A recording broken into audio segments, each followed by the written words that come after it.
Hello, gals and guys. It's your host, Phil Larson, and this is Your Motivational High Five on apologies. Let's do this.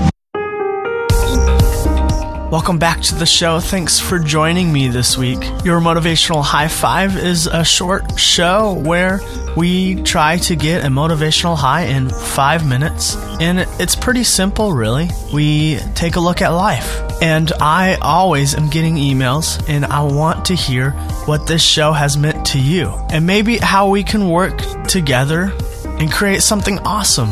What are you working through right now in your life? Email me at phil@thestoryshop.tv. Check out more information about the podcast online at thestoryshop.tv/podcast. We're on iTunes and other major directories. There's some good Android apps too called Stitcher and Podbean. I just checked out Podbean recently, and it's a smaller app, and it's got its own website. And I have 133 followers on there. It's really interesting. So Podbean, it looks like a pretty good app choice as well. Today on apologies, I want to start out with this question.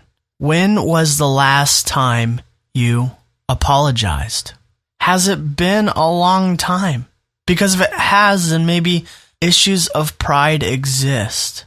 This unhealthy pride that doesn't want to bow to the realities of our wrongs.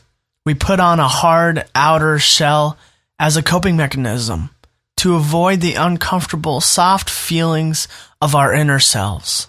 I've been there. And apologizing is hard because, in a sense, you're asking someone to forgive you. You're saying, I'm wrong, I'm sorry. And really, that's all you can do. And the hope is that they do forgive you. It's an invitation into that. But I know you might be saying, Phil, you don't know what I've done. And my response is, you're right. But I know what I've done. Friends, if it's got a name, then it's been done before. You're not the first.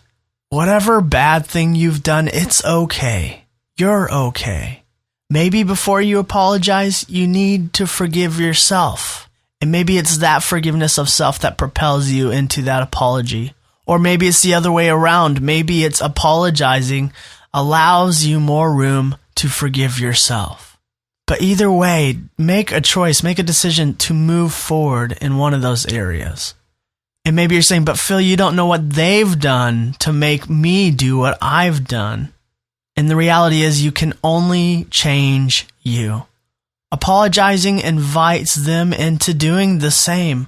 But if they don't, that's okay. Because your apology wasn't dependent on them anyway. It was only dependent on your readiness to move on, which is enough. I want to end with this quote. It's by Laurence Shames, and the quote is, "Sometimes the readiness to be sorry can appear in a flash of insight. Other times, it may cost a sleepless night or a long sulk. Either way, you've got to go through the process." And as we reach the end of our show, we invite positive narratives in our lives. And scientific evidence proves that these positive narratives can rewire the negative narratives and become the true narrative, the more powerful narrative of our lives.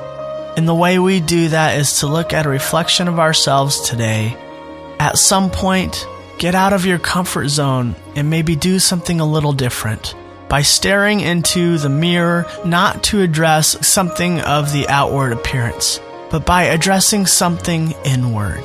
And when you have time to do that, will you say this? I can go through the process to become aware of my wrongs and ready to apologize.